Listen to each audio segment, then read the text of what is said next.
Hello,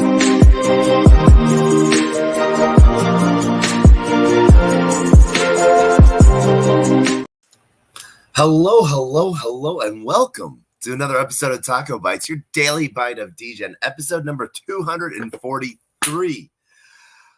Oh, man, I just want to send out a quick thank you to everyone for joining us. Unfortunately, this is going to be some really cool stuff. Tonight actually is going to be a quick bite. So that's sort of what we're having to change this to. Because what's going to happen tomorrow is some fun stuff.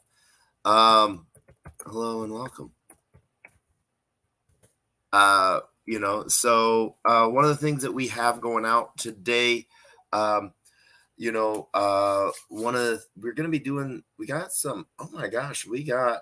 an invite to speak real quick for tonight's quick bite. I don't know. Maybe she might join us up on stage. Probably won't, as it's so last minute, but will definitely come up as a speaker.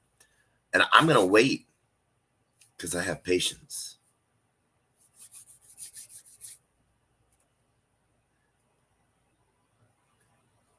And if not, we totally understand. Can we get an emoji? Thumbs up if you're coming up. Thumbs down if you want to stay down. That sounds weird.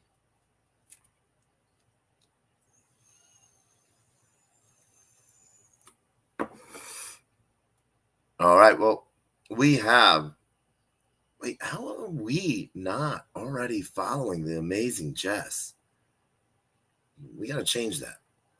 Maybe they had a different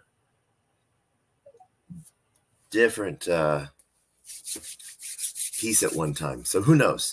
But tonight's episode was going to be covering a whole bunch of the stuff on the SEC today, with Gary Gensler getting sort of, in one instance, having flowers just thrown on him and being, thanking him for his service. But other times it was just, straight nails sort of being thrown to him. It was interesting to see how Emmer sort of attached that booth on him and really sort of really held him to his questioning, which, in any other context, I would say is rude. But when you have 5 minutes and, I don't know. In any other context outside of DC, I would say it's rude. Same thing with, you could just sort of see, when one of the, because it was a Congress and Senate, there was two senators in there, if I remember right, from Senate hearing committee members were, giving flowers, I guess you could say, to Gary. I didn't even see him look at him. They would just kept their face down in a piece of paper, like they were afraid that their real emotions would be seen or something like that. But that's maybe me just reading too much into it. A lot of the stuff that was covered was how many it was really pushed that regulation through penalty has been sort of the status quo that they've been going through. So it's going to be fun to sort of take that apart a little bit more tomorrow. We're going to try to see if we can find a majority of these penalty pieces, because it sort of sucks when you go to someone for help and they say, yeah, sure, we'll help you, but then they don't help you. They don't give you any feedback. And then they just come back and say, you are doing this wrong and we're going to fine you. So it's interesting to see how the politics on this have really shaped, with collecting over $70 million to use, the SEC has collected in this past year that they have been able to then use for their own budget, and then asking for another whopping more. I will be honest, this reminds me of when I was a kid and a young adult. I found the more Christmas letters that I sent out, the more Christmas cards I got back. So each year my address book grew of what family members I would mail to. And literally that was like for a few years till there was a year I sent out 200 plus Christmas cards. So it's one of those things where they think, in my opinion, the SEC feels that the more things they throw on the wall, the more things that they will get to stick, means the more fines they'll collect, means the more that they'll be able to um, fatten their budget, and then the more they'll be able to ask for, because if they were able to collect this much with their current budget, what could they collect more um, with a bigger budget? And so unfortunately, that's sort of the lay of the land. As I've been talking about a little bit with regulation, the way I sort of see it, I see a little this, if regulation does come out this year, it's going to be very draconian. Um, it, you know, but and then we'll have years of rollbacks. But the other side of it too is because we're so close to elections, I don't actually see any true regulation coming out. We'll see discussion pieces, we'll see suggestions, maybe. Um, we'll see a lot more hand in hand play with politicians and politics, I think, as more companies work to tokenize different aspects within the trade fight markets. And so, security tokens are getting expanded. More companies are pushing forth and declaring themselves security tokens. And so they want to fall under those regulations. It was very interesting how evasive Mr. Gensler got during when being asked the difference of why Bitcoin was a commodity versus, Ethereum being a commodity, why he wouldn't even state some of these things that, were sort of laid out in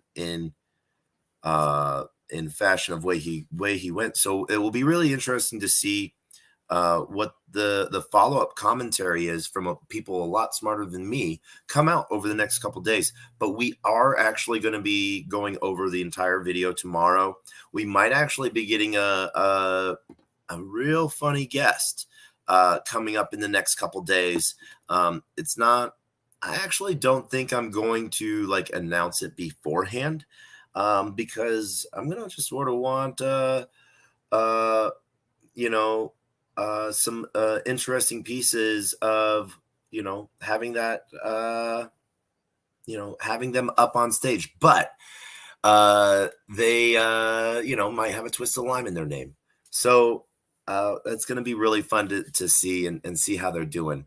And what's coming up new and never. Shout out to Jess. I do see you late in the world. I totally understand that. It is 4 minutes to midnight here.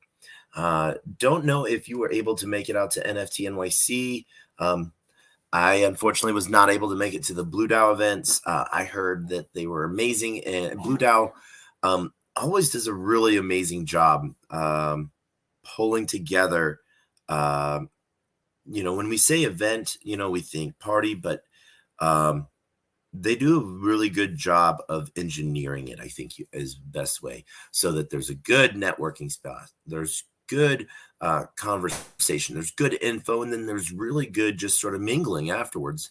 I'm not sure if they had a party piece, and DJ after party type of thing with this, as I wasn't able to make it, but really huge shout out to Amy and Jess from Blue DAO. So, huge shout out to them. I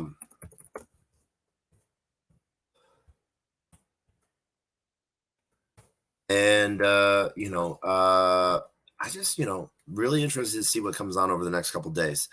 But this is sort of the way that we've been going. So as we get ready for the end of this bite, we see baby sister in the crowd. GM, thank you for joining us tonight as we're wrapping up tonight's quick bite. We're going to be covering the SEC videos and stuff like that tomorrow. We might actually have a really amazing guest tomorrow with us as well, so that will be a blast. and I'm really happy to see how this goes. Um, you know, some really fun things are happening, so it's going to be really fun to see what goes on.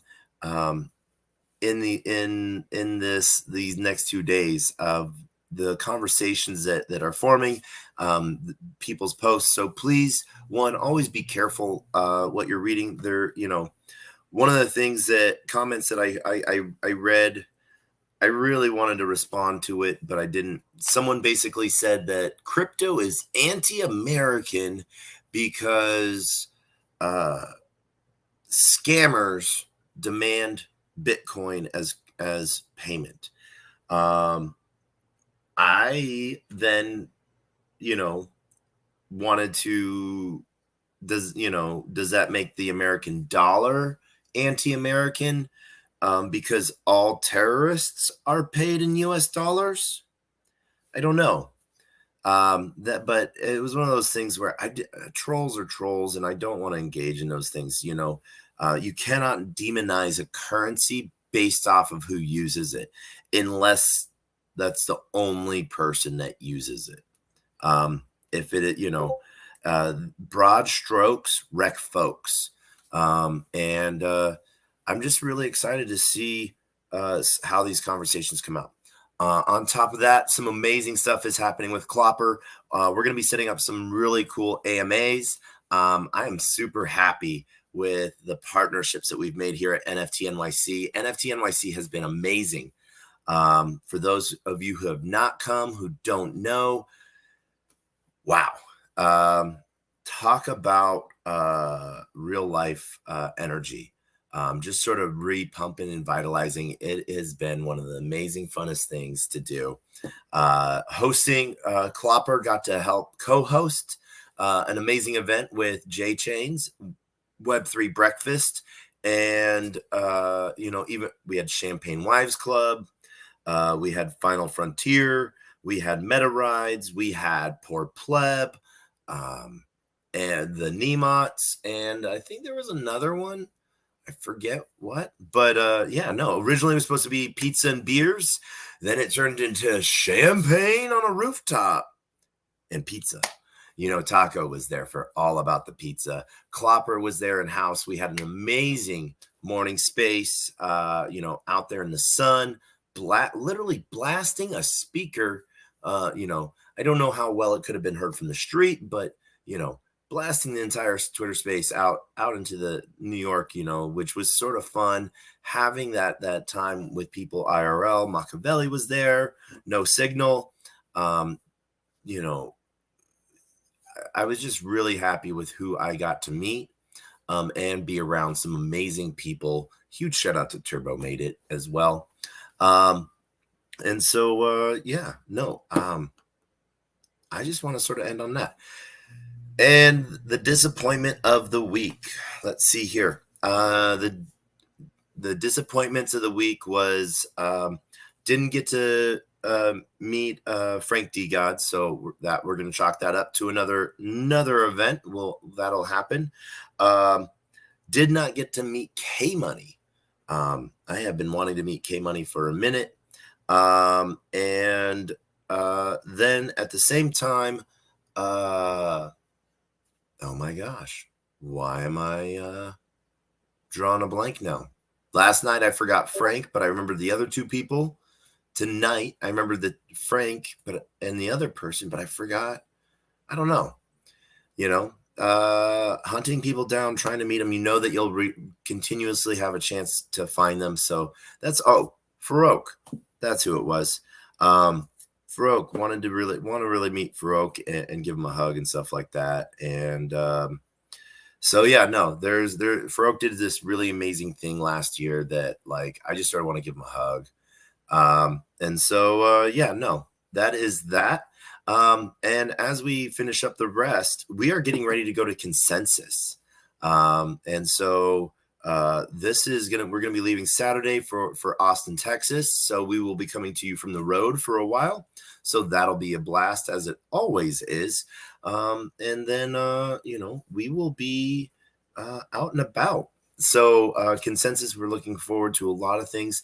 After consensus, we were going to be going to Vegas for Breathe. Breathe got moved back to September. And then on top of that, might do a quick melee over into Arizona and LA, and then Denver, and then back to New York, and down into the Batcave for the rest of the month as we at Clopper get ready for testnet. Working on cementing out our positions in our relationships with Ledger, made great connections at Magic Eden and OpenSea, and really want to push those forward. So it's been a really fun time. I'm super excited, everyone that's joining us. We did expand some of our streams tonight, so really cool to see and have people there. And we will see you on the flip side. And as we end every episode, we end every episode with a few things. One, we see TV. We see you down there. Just want to do a huge shout out from the Channelverse.